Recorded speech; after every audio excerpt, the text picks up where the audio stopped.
En Égypte, on ne plaisante pas avec les mœurs. Une influenceuse sur les réseaux sociaux a été condamnée à 3 années d'emprisonnement ferme pour incitation à la débauche. Elle publiait des images jugées indécentes. Laurent Gbagbo veut rentrer au pays. L'ancien président de la Côte d'Ivoire a déposé une demande de renouvellement de son passeport à l'ambassade de son pays à Bruxelles. Il y réside depuis sa liberté conditionnelle. Et puis, en Afrique du Sud, André Mlangeni, figure de lutte anti-apartheid, est inhumé à Soweto, à Johannesburg. L'ancien compagnon de Nelson Mandela était âgé de 95 ans. Il a eu droit à des hommages nationaux. Et voilà pour le sommaire de cette édition. Merci de nous choisir pour vous informer. En Égypte, une influenceuse a été condamnée ce mercredi à 3 années d'emprisonnement pour incitation à la débauche. Une décision qui survient après la publication de certaines vidéos sur les réseaux sociaux. Une vidéo partagée par les internautes. C'est la 6e condamnation de ce type en une semaine en Égypte. Manar Sami a été arrêté courant juillet, notamment pour immoralité et incitation à la débauche via ses vidéos en ligne.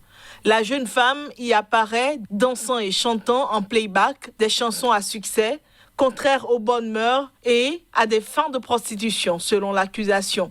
Elle a été mercredi condamnée à 3 ans de prison. L'intéressé peut faire appel du jugement qui, en outre, porte sur le versement d'une amende de 16 000 €, mais elle peut être libérée contre une caution de plus de 1 000 €.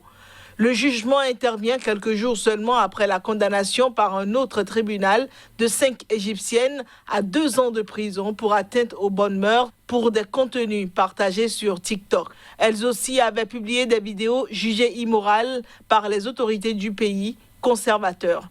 Une dizaine d'influenceuses ont été prises pour cible ces derniers mois en Égypte, où le taux de pénétration d'Internet est de plus de 40% parmi les 100 millions d'habitants. L'une des condamnées a plus de 3 millions d'abonnés sur TikTok et une autre 1,3 million.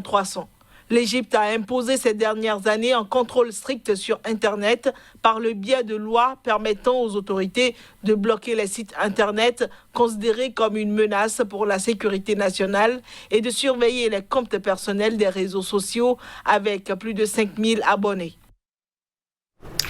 En Tunisie, le président Kaïs Saïed a reçu le chef de la diplomatie saoudienne, Faisal Ben Farhan, au palais présidentiel. Au menu des échanges, la question régionale sur le conflit libyen, des discussions au cours desquelles le ministre saoudien des Affaires étrangères a salué la convergence de vues entre leurs deux pays sur les défis auxquels la région est confrontée. En visite à Tunis, le chef de la diplomatie saoudienne Faisal Ben Farhan Al Saoud a rencontré le président tunisien Kaïs Saïed, avec qui il a eu des discussions sur les questions régionales dans le conflit libyen. À l'issue de cette audience, le prince Faisal a salué la convergence de vues entre la Tunisie et l'Arabie saoudite concernant les défis auxquels la région est confrontée. Nous avons trouvé une grande convergence entre les positions du royaume saoudien et de la République tunisienne concernant les nombreux défis auxquels cette région et le monde arabe sont confrontés. Notamment sur la situation en Libye, sur laquelle nous nous sommes mis d'accord sur l'importance d'une solution interlibyenne menant à un règlement pacifique qui engendre une stabilité dans le pays et le protège des interventions étrangères et du terrorisme. La veille, le ministre saoudien s'était déjà rendu au Caire, l'un des appuis du maréchal Khalifa Haftar, où il avait assuré que le royaume apportait son appui complet à la position égyptienne en Libye lors d'un entretien avec son homologue Sameh Choukri. Avant la Tunisie, le chef de la diplomatie saoudienne, le prince Faisal Ben Farhan Al Saoud, s'est également rendu à Alger, où il a été également question du conflit libyen. Il veut rentrer au pays. Laurent Gbagbo, l'ancien président de la Côte d'Ivoire, a demandé aux autorités ivoiriennes de lui établir un passeport pour rentrer au Bécaye. L'ancien chef d'État est actuellement en liberté conditionnelle à Bruxelles après son acquittement par la Cour pénale internationale. Dans un communiqué rendu public ce mardi, Maître Abiba Touré, l'avocate de Laurent Gbagbo, a indiqué qu'après plusieurs demandes infructueuses d'établissement de passeports diplomatiques auprès du ministère des Affaires étrangères à Abidjan, l'ancien président s'est déplacé auprès de l'ambassade de Côte d'Ivoire à Bruxelles pour introduire une demande de passeport ordinaire et de laisser passer. Le président Laurent Gbagbo compte sur la bonne volonté des autorités ivoiriennes afin qu'il lui soit remis son passeport ou un laissez-passer pour lui permettre de retourner dans son pays, la Côte d'Ivoire, poursuit l'avocate. En effet, à l'issue de son acquittement le 15 janvier 2019 et de la levée des conditions restrictives le 28 mai 2020, il est plus que temps pour le président Laurent Gbagbo de rentrer chez lui, conclut-elle.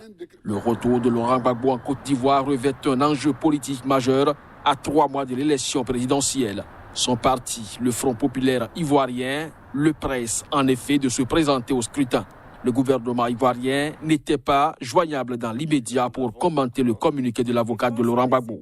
La CPI, qui a acquitté les chefs de l'état de crime contre l'humanité, a refusé une demande de liberté sans condition présentée par Laurent Gbagbo.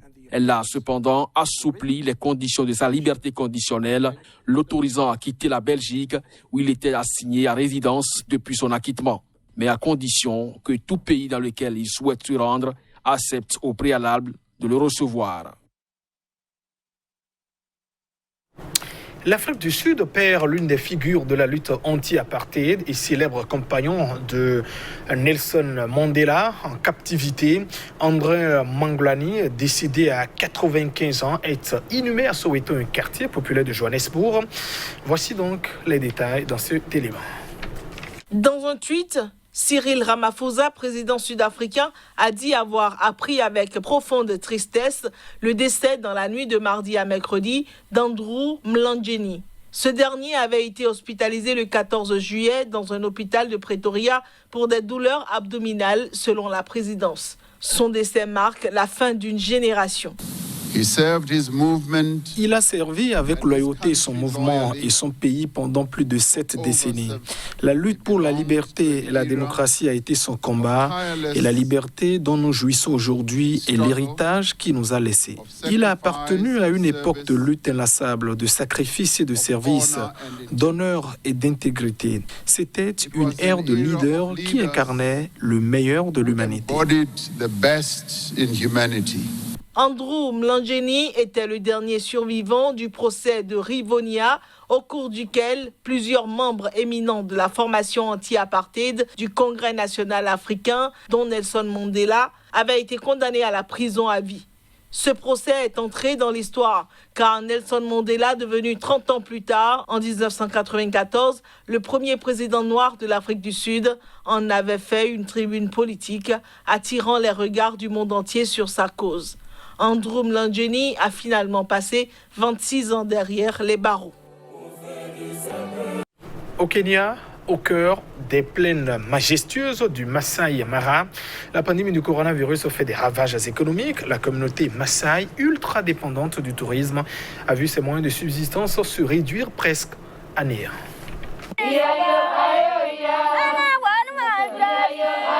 Des chants, des danses, une visite de la Maniata, le village traditionnel, c'est l'étape obligatoire pour les touristes qui veulent découvrir les Maasai. Mais avec la pandémie provoquée par le Covid-19, cette communauté se retrouve aujourd'hui sans revenus. La communauté vit du tourisme. Nous sommes en difficulté aujourd'hui car les touristes ne viennent plus. Habituellement, ils viennent voir le village et payent $30, ce qui nous permet de nourrir nos familles. Aujourd'hui, certains ont du mal à subvenir à leurs besoins. Certains sont malades et ne peuvent pas payer leurs soins. La réserve du Mara, connue pour les célèbres Big Five, les 5 mammifères africains les plus emblématiques de la savane, génère une industrie touristique florissante. Les Maasai, un peuple d'éleveurs d'environ 1,2 million de personnes au Kenya, en bénéficient. Ils louent leurs terres aux lodges, travaillent pour eux et vendent leur artisanat aux touristes. Ce système permet de faire vivre les communautés et de préserver la faune, un modèle aujourd'hui menacé. Ce modèle dépend du tourisme, des touristes qui viennent dans le camp et l'argent qu'ils versent pour être dans les camps. En ce moment, tout le monde est payé la moitié. Habituellement, chaque propriétaire touche en moyenne $220 par mois, bien plus qu'un salaire minimum dans cette partie du pays. À Talek, petit village juste à l'entrée de la réserve du Mara, les rues sont vides. En temps normal, il y aurait un balai de 4x4 rempli de visiteurs. Sayel, elle fabrique des bracelets et colliers. Elle n'a rien vendu depuis le début de l'année. On ne peut même pas vendre nos animaux et récupérer de l'argent puisque tous les marchés sont fermés. Avant le virus, à la même époque, je fabriquais plein de bijoux et je gagnais beaucoup d'argent. Depuis la découverte mi-mars des premiers cas de coronavirus au Kenya, les vols internationaux sont suspendus, les parcs fermés et Nairobi est en confinement total. Mais les hôteliers ont ressenti les effets du coronavirus dès janvier, avec l'annulation de plus de 80% de leurs réservations, majoritairement des clients chinois et américains. Une catastrophe économique qui met en péril jusqu'à l'existence même du Mara. Si les propriétaires terriens ne reçoivent aucun revenu, ils ne peuvent pas se nourrir et envoyer leurs enfants à l'école. Ils n'auront pas d'autre choix que d'envisager d'autres moyens d'utiliser la terre en la clôturant ou en la vendant. Autant d'alternatives qui ne s'accommodent pas de la faune, des éléphants et des félins. Le Kenya prévoit de réouvrir ses frontières le 1er août prochain. Mais la haute saison est déjà bien entamée et de nombreux hôtels sont toujours fermés. Les Maasai, eux, espèrent pouvoir accueillir quelques touristes locaux pour subvenir à leurs besoins essentiels.